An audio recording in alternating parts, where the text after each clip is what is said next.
Hello friends, welcome to my YouTube channel education classes. जैसे कि हमने अपना वीडियो स्टार्ट कर रखा था, हमने जो टॉपिक स्टार्ट कर रखा था वो था संविधान का गठन। तो हमने संविधान के हमारे जो टॉपिक चल रहे थे, तो हमारे संविधान में जो चल रहा था केंद्र केंद्र का हम पढ़ रहे थे। और केंद्र का जो हमने पिछली वीडियो में किया वो किया था कि केंद्र को 3 पार्ट में डिवाइड किया गया था, कार्यपालिका, व्यवस्था पालिका और न्यायपालिका। ठीक है, कानून लागू करना का काम कौन करता है? कार्यपालिका करता है। कानून बनाने का काम व्यवस्थापिका करती है और कानून की व्याख्या कौन करता है? न्यायपालिका करती है। ठीक है, कानून लागू कौन करेगा? राष्ट्रपति, उपराष्ट्रपति, प्रधानमंत्री या मंत्रिमंडल। कानून बनाएगा कौन? संसद। और कानून की व्याख्या कौन करेगा? एससी और सीएजी कैग। ठीक है, तो ये हमने पढ़ लिया था। उसके बाद हम कर रहे थे संसद। संसद के 3 भाग होते हैं, 3 अंग होते हैं, जो कि अनुच्छेद नंबर 79 से 123 में है। 79 से 123 अनुच्छेद में क्या है? संसद का पार्ट है। ठीक है, अब संसद को आगे हम डिफाइन करते हैं। ठीक है, संसद के जो 3 अंग है वो कौन कौन से हैं? 3 अंग है। ठीक है, संसद के कौन कौन से हैं? राष्ट्रपति, राज्यसभा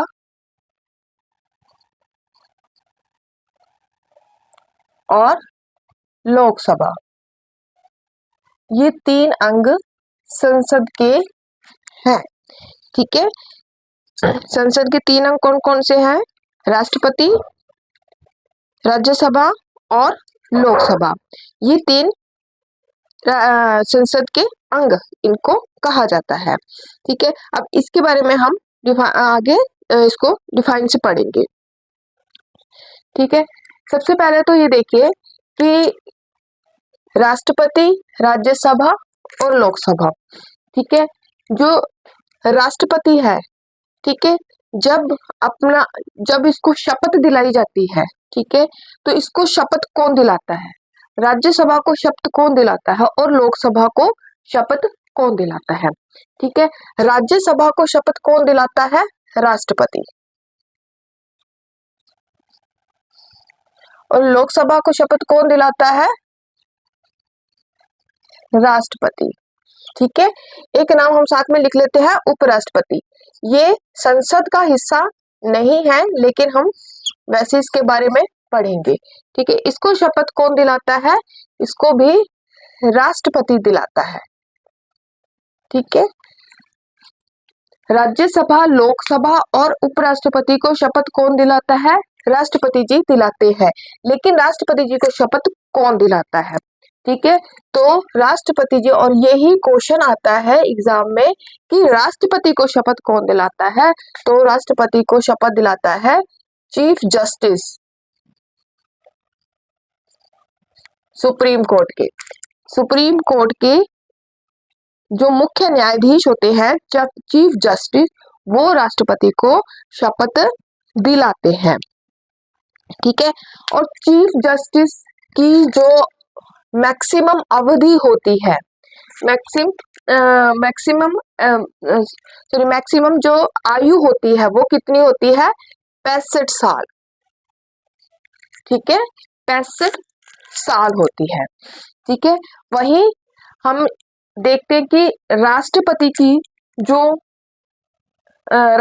की जो मिनिमम जो आयु होती है वो कितनी होती है? मिनिमम जो आयु होती है वो होती है 35 वर्ष राष्ट्रपति की। ठीक है, और राज्यसभा की 30 वर्ष और लोकसभा की 25 ईयर, यानी कि 25 वर्ष जब हम कंप्लीट करते हैं तो हम लोकसभा का सदस्य बन सकते हैं। 30 ईयर्स जब हम कंप्लीट करते हैं तो उससे पहले नहीं, आयु मैक्सिमम कितनी मर्जी हो सकती है, लेकिन मिनिमम इतनी होनी चाहिए। ठीक है, 30 ईयर्स कंप्लीट करने के बाद हम राज्यसभा के सदस्य बन सकते हैं और 35 वर्ष कंप्लीट होने के बाद हम राष्ट्रपति पद के लिए अपना नाम दर्ज करवा सकते हैं। ठीक है, तो ये आयु के बारे में। तो सबसे पहले हम डिस्कस करेंगे राज्यसभा और लोकसभा के बारे में, ठीक है। फिर डिस्कस करेंगे राष्ट्रपति और उपराष्ट्रपति के बारे में, ठीक है। तो राज्यसभा में जो अधिकतम मेंबरों की जो संख्या होती है वो कितनी होती है, ठीक है। जो हमारे राष्ट्रपति भवन थे पहले, अभी जो नया बन गया उनका अलग है, लेकिन अभी जो क्वेश्चन आते हैं वो नए के पुराने के अकॉर्डिंग भी आ सकते हैं, नए के अकॉर्डिंग भी आ सकते हैं, तो दोनों ही बता दूंगी, ठीक है। राज्यसभा में जो अधिकतम मेंबरों की संख्या होती थी, ठीक है, वो होती थी 250, ठीक है। और लोकसभा में कितनी होती थी 552, यानी 552 अधिकतम मेंबरों की संख्या होती थी, ठीक है। जो अभी जो न्यू राष्ट्रपति भवन बना है उसमें जो मेंबरों की संख्या है वो है 550 राज्यसभा में, और लोकसभा में है 1008, ठीक है। तो वो जिस हिसाब से क्वेश्चन है आप उसके अकॉर्डिंग ही कीजिए, ठीक है। लेकिन वर्तमान में कितने मेंबर राज्यसभा में हैं, वर्तमान में कितने मेंबर राज्यसभा में है वर्तमान में, ठीक है। वर्तमान में कितने मेंबर है 245, राज्यसभा में कितने मेंबर हैं 245, और लोकसभा में 545, ठीक है। इन्हीं में से क्वेश्चंस आपको पूछे जाते हैं और इसी के क्वेश्चंस आएंगे, ठीक है। अब जो मनोनीत सदस्य हैं, राष्ट्रपति जी जो मनोनीत सदस्य बनाते हैं वो राज्यसभा में कितने बना सकते हैं, मनोनीत कितने कर सकते हैं, मनोनीत सदस्य कितने कर सकते हैं, ठीक है। तो राज्यसभा में कितने कर सकते हैं 12, और लोकसभा में कितने कर सकते हैं 2, ठीक है। यानी कि टोटल कितने हो जाते हैं 14 मनोनीत सदस्य राष्ट्रपति जी अंकित कर सकते हैं, ठीक है। यानी संसद में टोटल मनोनीत कितने होते हैं 14 होते हैं, ठीक है। उसके बाद राज्यसभा को हम और क्या क्या कह सकते हैं, राज्यसभा को हम क्या किस और नाम से बुला सकते हैं, क्योंकि एग्जाम में जरूरी नहीं आपको ये बताया जाए कि राज्यसभा में वर्तमान में कितनी सीटें अवेलेबल है या है, ठीक है। तो नाम कुछ भी आ सकता है, तो नाम क्या आ सकते हैं इनके, और क्या क्या नाम है, इसको राज्यसभा को क्या कहा जाता है, राज्यसभा को कहा जाता है उच्च सदस्य, उच्च सदन, उच्च सदन या स्थायी सदन, स्थायी सदन भी कह देते हैं, उच्च सदन भी कह देते हैं, द्वितीय सदन भी कह देते हैं,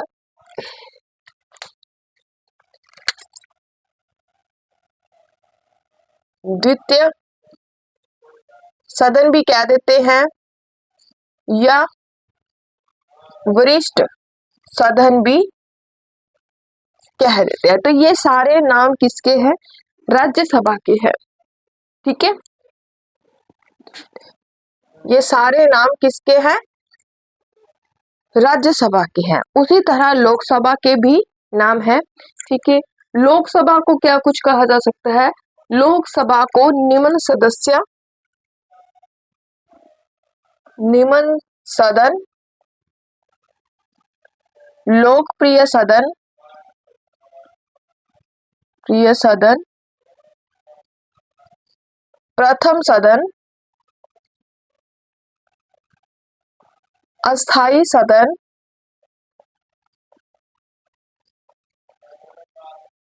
कहा जाता है, ठीक है।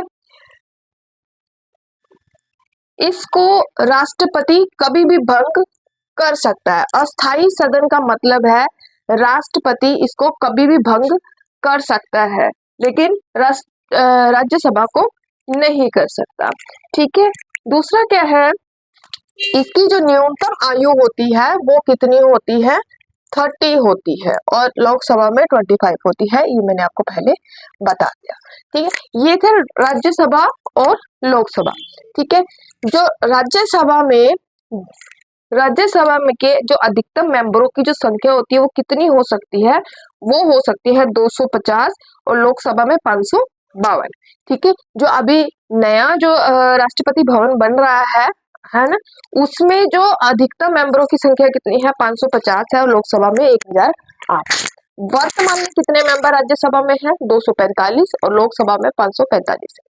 ठीक है, ये सारा आप नोटबुक में अपना नोट कीजिए, क्योंकि ये इतने इंपॉर्टेंट क्वेश्चन है, क्योंकि इसमें ज्यादातर क्वेश्चन ही ये आते हैं।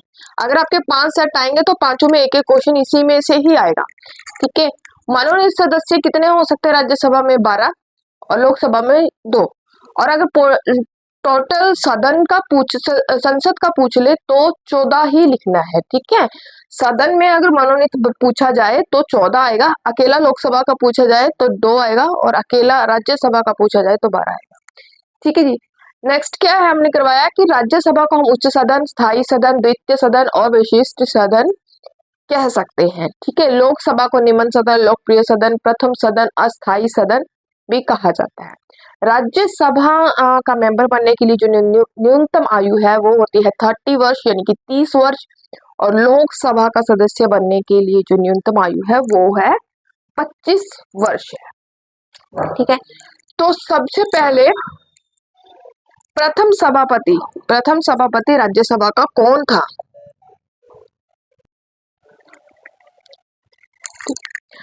जो प्रथम सभापति था राज्यसभा का, दोनों का लिखवा दूंगी, प्रथम सभापति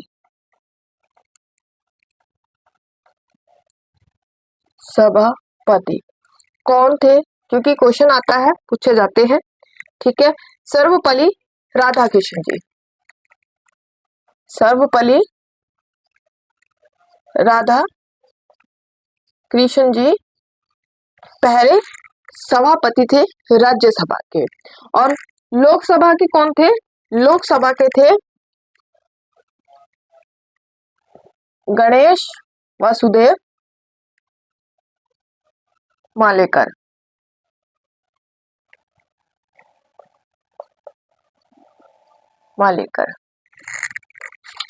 ठीक है, गणेश वासुदेव मालेकर। ठीक है, ये पहले सभापति थे, लेकिन अब वर्तमान में कौन है? ठीक है, ये अगर पहला या वर्तमान का ही ज्यादातर पूछा जाता है, तो अगर पहला पूछा जाए तो सर्वपल्ली राधाकृष्णन राज्यसभा के सभापति थे और लोकसभा के गणेश वासुदेव मालेकर थे। ठीक है, दूसरा वर्तमान में कौन है? वर्तमान में राज्यसभा के जो सभापति है वो है वेंकैया नायडू, और लोकसभा के कौन है? ओम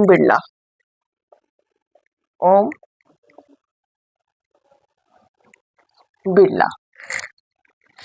ठीक है, इसको नोट डाउन कर लो, मोस्ट इंपॉर्टेंट है ये।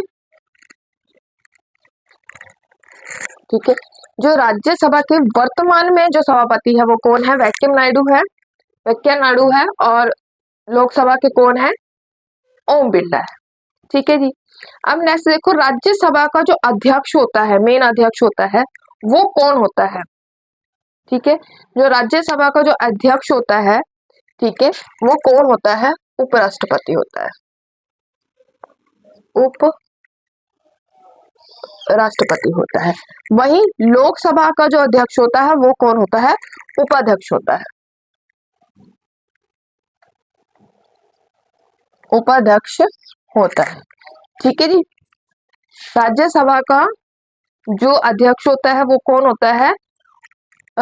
उपराष्ट्रपति होता है, और लोकसभा का अध्यक्ष का होता है? उपाध्यक्ष होते हैं। ठीक है, लोकसभा में अगर कोई मंत्री की जो कोई भी मंत्री है, सामूहिक मंत्री है, जो कोई भी है, उसको चुनने का अधिकार किसका होता है? यानी अध्यक्ष, जितने भी अध्यक्ष और उपाध्यक्ष होते हैं, उनको चुनने का जो अधिकार है वो किसके पास होता है? वो होता है प्रधानमंत्री के पास, प्रधानमंत्री के पास। ठीक है, अब देखो, अगर इसमें से किसी ने किसी को त्याग पत्र देना है तो वो किसको देगा? ठीक है, अगर कोई भी अध्यक्ष, किसी भी सदन का अध्यक्ष अगर त्याग पत्र देता है, तो कोई भी अध्यक्ष है वो त्याग पत्र देगा, तो वो किसको देगा? उपाध्यक्ष को देगा, उपाध्यक्ष को देगा, ठीक है। और अगर किसी उपाध्यक्ष ने त्याग पत्र देना है तो वो किसको देगा? वो देगा अध्यक्ष को, ठीक है। अगर किसी ने किसी को त्याग पत्र देना है तो वो किसको देगा? लोकसभा के अध्यक्ष को या उपाध्यक्ष को, और उपाध्यक्ष को देगा लोकसभा के अध्यक्ष को, ठीक है। वहीं अगर राष्ट्रपति ने, एक मिनट मैं इसको थोड़ा रेज कर लूं,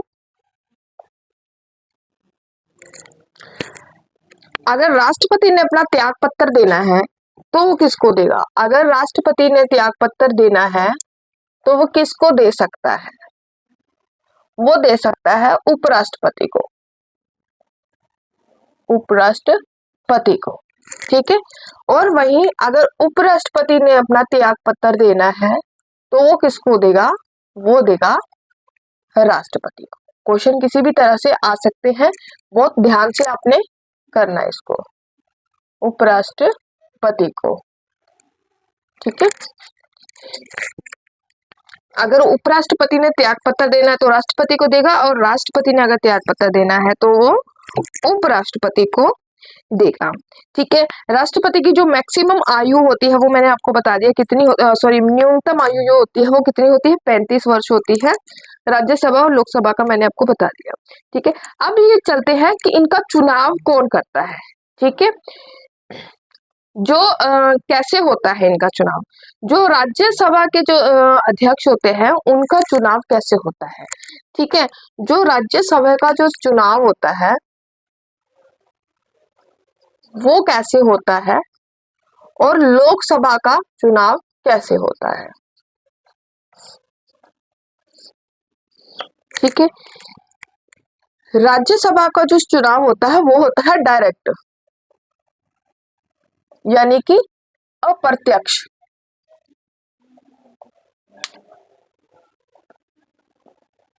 प्रत्यक्ष, ठीक है। वहीं लोकसभा का जो चुनाव होता है वो कैसे होता है? वो होता है इनडायरेक्ट, यानी प्रत्यक्ष रूप से। ये बहुत बार क्वेश्चन में आता है, लोकसभा का जो चुनाव है, लोकसभा के जो चुनाव है वो कैसे होता है? वो होता है प्रत्यक्ष रूप से, प्रत्यक्ष चुनाव में से होता है, ठीक है। और राष्ट्रपति का चुनाव भी कैसे होता है? डायरेक्ट होता है, ठीक है। राष्ट्रपति का चुनाव भी कैसे होता है? डायरेक्ट होता है, दोनों का, उपराष्ट्रपति का भी और राष्ट्रपति का भी। इन दोनों का चुनाव कैसे होता है? प्रत्यक्ष अप्रत्यक्ष होता है, ठीक है, यानी कि डायरेक्ट चुने जाते हैं, ठीक है।